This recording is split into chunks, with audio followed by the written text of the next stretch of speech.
Hello बच्चों, स्वागत है सभी का आज के इस सेशन में। काफ़ी दिनों से क्लास नहीं हो पा रही थी, थोड़ी व्यस्तता मेरी ज़्यादा थी और दूसरी चीज़ कि आप लोगों के लिए कुछ स्पेसिफिक अरेंजमेंट्स भी कर रहे हैं हम लोग आगे आने वाले टाइम में क्विज वगैरह के लिए, तो आगे आपको वो भी मिलेंगे। चलिए, हम लोग पढ़ रहे थे ऑप्टिक्स। ऑप्टिक्स का मतलब है प्रकाशिकी, और हम लोगों ने इसमें काफ़ी कुछ चीज़ें अच्छे से सीखी हैं, बिल्कुल बेसिक से। और उम्मीद करता हूँ कि आगे और भी आपको चीज़ें सीखने को मिलती रहेंगी अच्छे से, और आप सीखते रहेंगे। हमने लास्ट क्लास में जो चीज़ें आपको बताई थी कि मिरर पर इमेज कैसे बनती है, और इमेज, बेसिक इमेज का कॉन्सेप्ट भी मैंने आपको बताया था कि चाहे वो लेंस हो चाहे मिरर हो, इमेज कैसे बनती है, प्रतिबिंब कैसे बनता है, प्रतिबिंब क्या होता है। मैंने इस पर भी काफ़ी सारी चर्चा करी थी, ठीक है। तो आज हम लोग देखते हैं ज़रा मिरर में जो 3 टाइप के मिरर होते हैं, तो उनमें एक मिरर में इमेजेस कैसी बनती हैं, क्या चीज़ें वहाँ पर लागू होती हैं। मेरे साथ में देखिएगा, सीखिएगा, आप अपने नोट्स में ज़रूर उतारिएगा। तो चलिए, सबसे पहली चीज़ हम लोग शुरू करते हैं कि जो टाइप ऑफ मिरर हैं वो हैं तुम्हारे 3: प्लेन मिरर, कॉन्वेक्स मिरर और कॉनकेव मिरर, ठीक है। तो यहाँ पर हम लोग हेडिंग डाल देंगे, यहाँ पर हम लोग हेडिंग डाल देंगे मिरर। मिरर, इसको हिंदी में बोलते हैं दर्पण। इसको हिंदी में बोलते हैं दर्पण, ठीक है। इसको हिंदी में बोलते हैं हम लोग दर्पण। तो देखिएगा, दर्पण तुम्हारे 3 तरीके के होते हैं। एक होता है तुम्हारा प्लेन मिरर,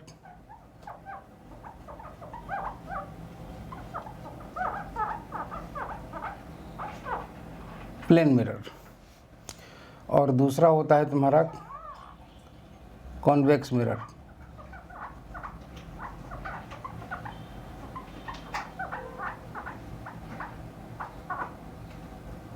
और तीसरा होता है तुम्हारा कॉनकेव मिरर।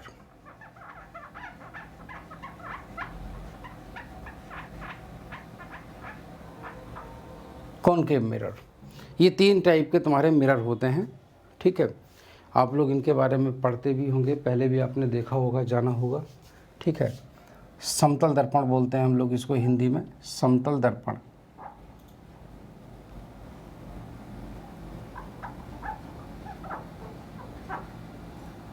ठीक। कॉन्वेक्स मिरर मतलब उत्तल दर्पण।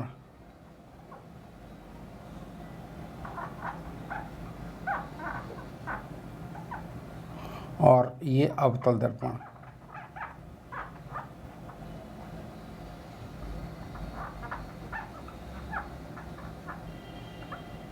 ठीक है, अवतल दर्पण। तो ये हो गया, ये 3 तरीके के तुम्हारे मिरर हैं, ठीक है। अच्छा, हम लोग इनमें सबसे पहले सीखेंगे प्लेन मिरर के बारे में। तो प्लेन मिरर के बारे में हम लोग सीखते हैं, देखते हैं, ज़रा जानते हैं कि प्लेन मिरर में क्या खास बात होती है। समतल दर्पण, ठीक है। समतल दर्पण दोस्तों बिल्कुल समतल होता है।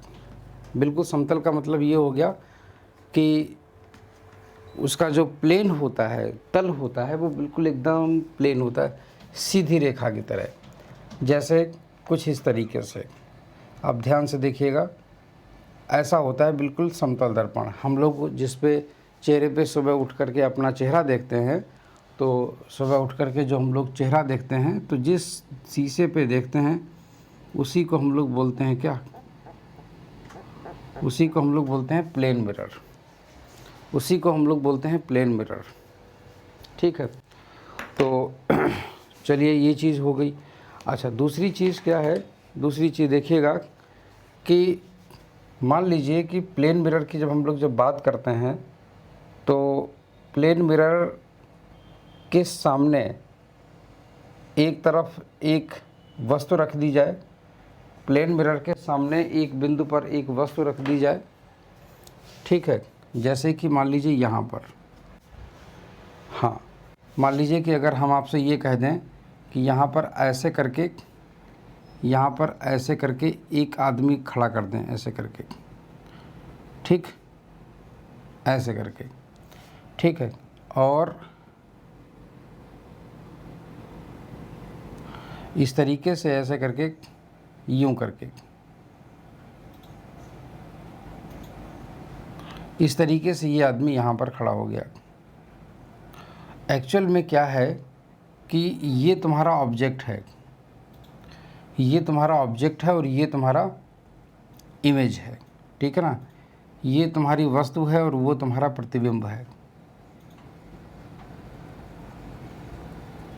और ये तुम्हारा ऑब्जेक्ट है।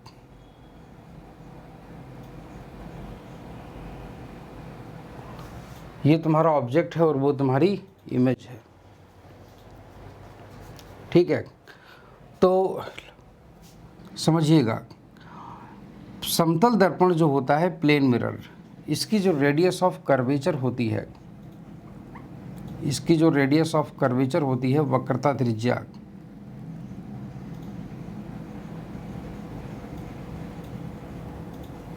रेडियस ऑफ कर्वेचर, वो होती है अनंत।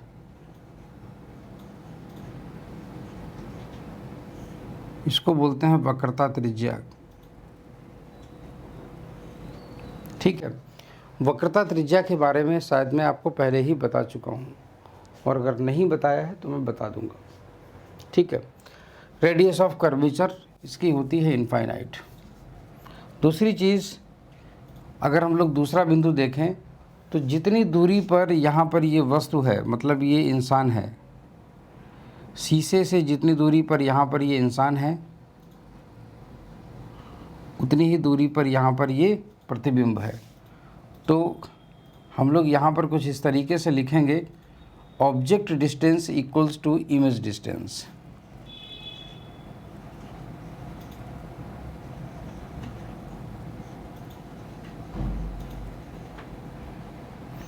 Object distance equal to image distance.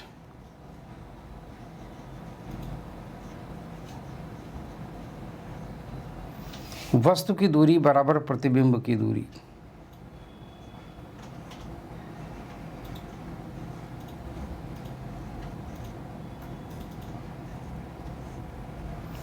वस्तु की दूरी बराबर प्रतिबिंब की दूरी।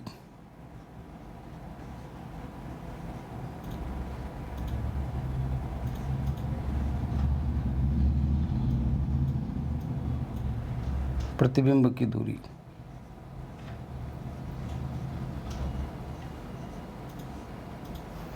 वस्तु की दूरी बराबर प्रतिबिंब की दूरी, ठीक है। ये सत्य है और इस पर प्रश्न पूछे जाते हैं। जो तुम्हारे कॉम्पिटिटिव एग्ज़ाम्स होते हैं उनमें भी इस पर प्रश्न पूछे जाते हैं, ठीक है। अच्छा, चलो एक चीज़ तो ये हो गया। दूसरी चीज़, अगर प्रतिबिंब की बात करें, प्रतिबिंब की, तो प्रतिबिंब कैसा बनता है, ज़रा उसके ऊपर हम लोग बात कर लें। प्रतिबिंब, इसका जो प्रतिबिंब होता है वो रियल होता है कि वर्चुअल होता है। मतलब कहने का, इसका जो प्रतिबिंब है वो आभासी होता है या वास्तविक होता है। तो पहली चीज़ देखिएगा यहाँ पर, पहली चीज़ तो यहाँ पर ये देखिएगा कि इसका इमेज ये बना कैसे था, इसका प्रतिबिंब बना कैसे था। तो पहली चीज़ तो ये हो गई कि इसकी चलने वाली, खोपड़ी से चलने वाली प्रकाश की किरणें यहाँ पर ऐसे करके गई, और ये खोपड़ी से चलने वाली प्रकाश की किरणें ऐसे करके आई, ऐसे करके, ऐसे करके। जब ये ऐसे करके आई, ठीक है ना, तो ये आँखों को लगेगा कि जैसे ये प्रकाश की किरणें यहाँ से आ रही हैं, यहाँ से आ रही हैं। तो इसके पैरों से चलने वाली प्रकाश की किरणें यहाँ से ऐसे ऐसे करके यहाँ तक गईं, इस तरीके से, ठीक। और इसकी आँखों पर प्रकाश की किरणें टकरा करके ऐसे करके आई। इसको लगेगा कि प्रकाश की किरणें यहाँ से आ रही हैं। कहाँ से आ रही हैं? यहाँ से आ रही हैं। तो लगता है कि आ रही हैं वहाँ से। मैंने बोला था, प्रकाश की जब किरणें, प्रकाश की कोई भी किरणें कभी जहाँ से आती हुई महसूस हों, कहीं और से आती हुई महसूस हों, तो प्रतिबिंब वहाँ पर काल्पनिक बनता है। कैसा बनता है? काल्पनिक। तो ये तुम्हारा इमेजिनरी है,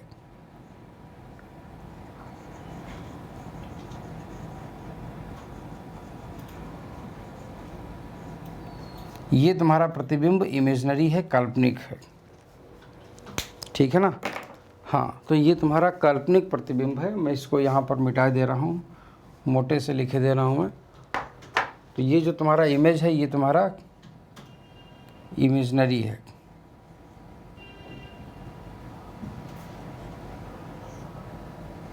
ठीक है ना। तो ये चीज़ हमारी क्लियर हो जाती है। अच्छा, दूसरी चीज़, जितना बड़ा ऑब्जेक्ट होता है उतनी ही बड़ी इमेज बनती है, ठीक है ना। तो यहाँ पर मैं लिखता हूँ ऑब्जेक्ट साइज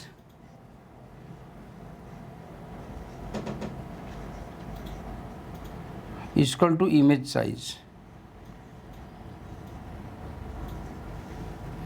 मतलब वस्तु का आकार बराबर प्रतिबिंब का आकार, ठीक है। दूसरी चीज़, इमेजनरी इमेज,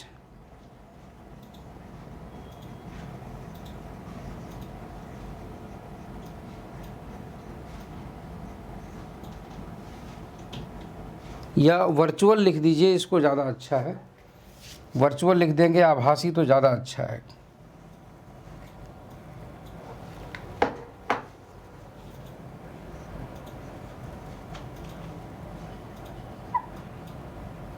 सुनते भी यही आ रहे हैं, virtual image, virtual image.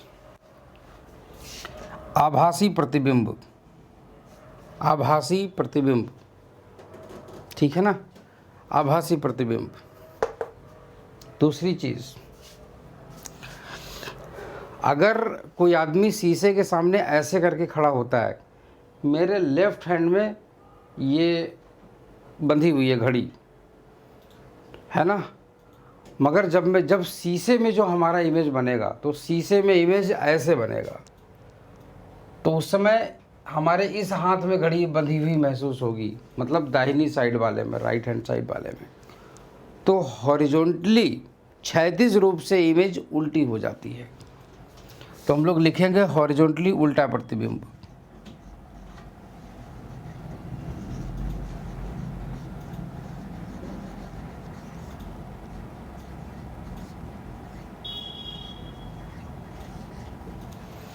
Horizontally inverted, क्षैतिज रूप से उल्टा, क्षैतिज रूप से उल्टा प्रतिबिंब,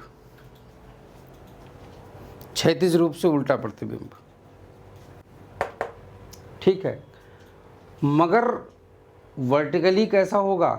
सीधा, मतलब ऊर्ध्वाधर रूप से सीधा होगा, ठीक है ना, ऊर्ध्वाधर सीधा होगा।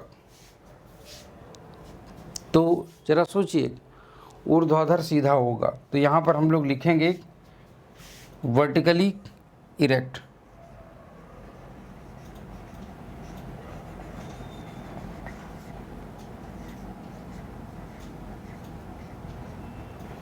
वर्टिकली इरेक्ट, ऊर्ध्वाधर सीधा।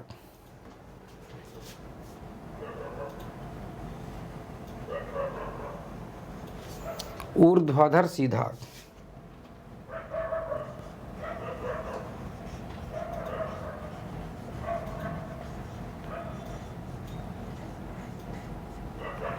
Vertically erect. ये लिखा हुआ दिख नहीं रहा है, मगर मैं आपको बता दूं कि यहाँ पर मैं लिख रहा हूँ वर्टिकली इरेक्ट। दिख नहीं रहा है, कोई बात नहीं, आप समझ जाइएगा। वर्टिकली इरेक्ट यहाँ पर ऐसे लिखे दे रहा हूँ मैं, प्लस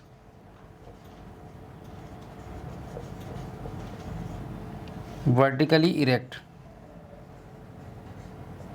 इसको बोलते हैं ERECT, इरेक्ट। इरेक्ट का मतलब होता है सीधा होना, ठीक है ना। तो ऊर्ध्वाधर सीधा प्रतिबिंब बनता है और क्षैतिज रूप से उल्टा। अब क्षैतिज रूप से उल्टा प्रतिबिंब बनता है, ये कैसा होता है ये मैं आपको पहले ही बता चुका हूँ। तो इसीलिए ये यहाँ पर इतनी चीज़ आप लोगों को समझ में उम्मीद करता हूँ आ गई होगी, ठीक है। अच्छा, दूसरी चीज़ मैंने आपको एक बात बढ़िया सी बताई थी यहाँ पर, मैग्नीफिकेशन फैक्टर की। तो इसका जो मैग्नीफिकेशन फैक्टर होगा वो कितना होगा?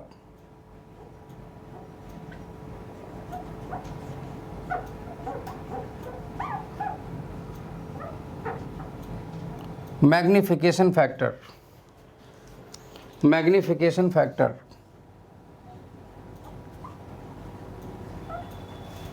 मतलब आवर्धन गुणांक m, m is equal to होता है object sorry image size upon object size.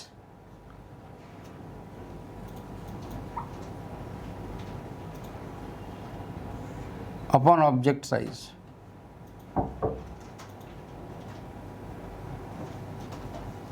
ठीक, तो ये तुम्हारा हो गया image size upon object size. हम लोग जान रहे हैं कि ये दोनों एक दूसरे के बराबर हैं, हम दोनों जान रहे हैं कि ये दोनों एक दूसरे के बराबर हैं, तो तुम्हारा m की वैल्यू तुम्हारी कितनी आ जाएगी, 1 आ जाएगी। देखो अभी मैंने यहाँ पर एक चीज़ नहीं ली है, मैं आपको पहले से बता रहा हूँ। आप सोचेंगे कि साइन कन्वेंशन क्यों नहीं लिया। एक चिन्ह परिपाटी नाम की चीज़ होती है, साइन कन्वेंशन बोलते हैं। वस्तु शीशे से कितनी दूर रखी है और कितनी दूर प्रतिबिंब बनेगा, तो दूरी को प्लस और माइनस, या इसकी वस्तु की दूरी प्लस और माइनस, या प्रतिबिंब की दूरी प्लस और माइनस, ऐसे करके कुछ ना कुछ चेंजमेंट किए जाते हैं। उनका एक फिक्स नियम है कि किसको पॉजिटिव रखना है, किसको नेगेटिव रखना है, तो वो मैंने अभी बिल्कुल नहीं बताया है। अभी हम लोग सिर्फ और सिर्फ बात कर रहे हैं परिमाण के बारे में, मैग्नीट्यूड के बारे में। ठीक है, तो ये तुम्हारा ये हो गया। अच्छा, दूसरी चीज़ इसके अलावा जो है इसमें और भी कई सारी चीज़ें होती हैं। इसके अलावा इसमें और भी कई सारी चीज़ें होती हैं। जैसे मान लो अगर कोई पूछे कि वस्तु और प्रतिबिंब के बीच की दूरी क्या है, तो बोल दोगे दोगुनी है। किसके किसके बीच की दूरी के, प्रतिबिंब और वस्तु के बीच की दूरी के दोगुनी है। अच्छा, तो इस तरीके से ये चीज़ें होती हैं। उम्मीद करता हूँ कि ये चीज़ क्लियर हो गई होगी आपको, है ना। तो और मान लीजिए कि सपोज दैट कि अगर 2 मिरर रखे हैं तो उनके बीच में इमेज कितनी बनेगी। ऐसे प्रश्न आपके बोर्ड के एग्ज़ाम में नहीं आते। अगर पूछ भी दिए जाएंगे तो आप बता ले जाओगे। पूछो क्यों? क्योंकि ये चीज़ें मैं आपको सिखा के भेजूँगा, ठीक है। तो इसलिए ये चीज़ें जानना आपके लिए बहुत ज़रूरी है। चलिए हम लोग जानते हैं। देखिएगा, नंबर ऑफ इमेजेस का कॉन्सेप्ट।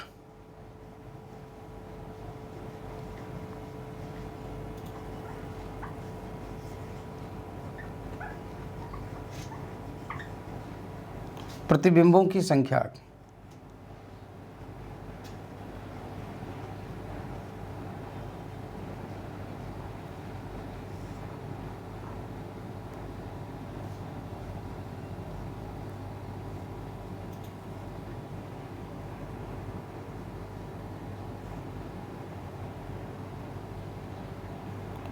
प्रतिबिंबों की संख्या, ठीक है। देखिएगा कैसे हम लोग निकालते हैं, किनके बीच की प्रतिबिंबों की संख्या निकाली जाती है। किन्हीं भी 2 दर्पणों के बीच रखे हुए वस्तु के संख्या, वस्तु के प्रतिबिंबों की संख्या। मान लीजिए तुम्हारे ये 2 मिरर हैं, मान लीजिए कि ये तुम्हारे 2 मिरर हैं, इस तरीके से ऐसे ऐसे करके।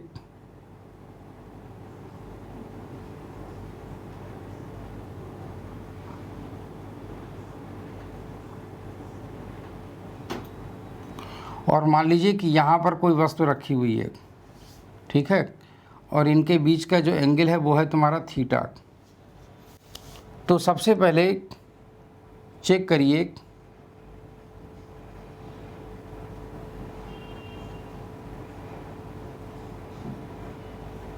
360 by theta is equal to n। 360 by theta is equal to n की वैल्यू सबसे पहले ये चेक करिए। इफ n एक ऑड नंबर है तो नंबर ऑफ इमेजेस तुम्हारा हो जाएगा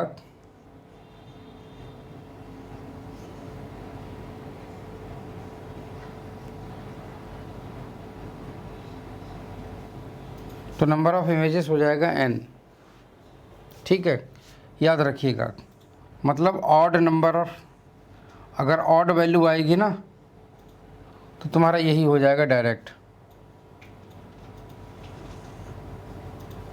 ठीक है, और मान लीजिए फॉर एग्ज़ाम्पल अगर हम आपसे बात करें कि ये n की वैल्यू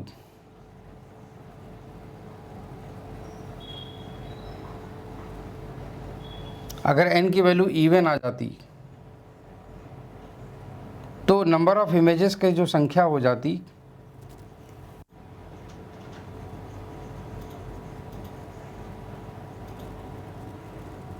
वो हो जाती n-1, वो हो जाती n-1। हमेशा याद रखिएगा, जो प्रतिबिंब रखा जाएगा ये बिल्कुल इसके बीचों बीच वाली लाइन पर रखा जाएगा, मतलब जो तुम्हारा ऑब्जेक्ट रखा जाएगा बिल्कुल बीचों बीच वाली लाइन पर रखा होगा। कभी भी आपको ये नहीं बोलेगा कि बीच से थोड़ा सा हट के है, मतलब किसी एक मिरर के पास में है, किसी दूसरे से दूर है, ऐसा कभी नहीं बोलेगा। क्योंकि अगर वो ऐसा बोल देगा तो ये प्रश्न तुम्हारा 9th क्लास का, ये 10th क्लास का रह ही नहीं जाएगा, फिर ये थोड़ा सा और ऊपर लेवल पे चला जाएगा। तो वो ऐसा नहीं करना है उनको सिंपली ये चीज़ें रखनी है। ठीक है, तो ये है। और दूसरी चीज़, अगली चीज़ मैं आपको बताता हूँ। अगली चीज़ तुम्हारी क्या है, मान लीजिए जैसे सपोज़ दैट प्लेन मिरर के सामने अगर आप कभी पैदल चलोगे, अगर कभी प्लेन मिरर के सामने आप पैदल चलोगे इस तरीके से, मान लीजिए ऐसे करके, ठीक, अगर आप कभी प्लेन मिरर के सामने पैदल चलोगे ऐसे करके,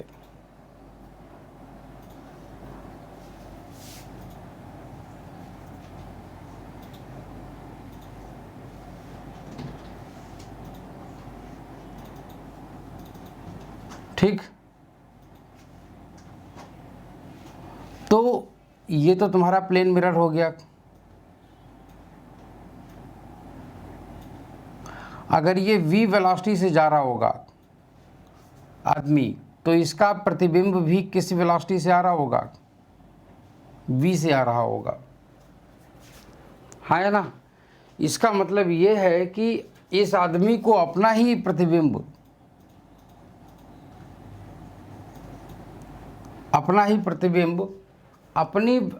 अपनी ही चाल से दोगुनी चाल से देखेगा, अपनी चाल के दोगुनी चाल से देखेगा।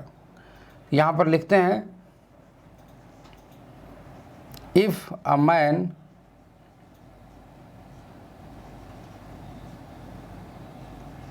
starts walking towards plane mirror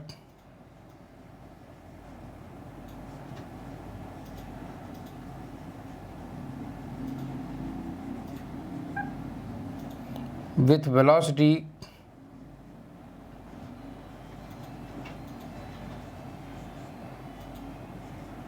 v, अगर व्यक्ति समतल दर्पण की ओर v वेग से चलने लगे तो वह अपने प्रतिबिंब को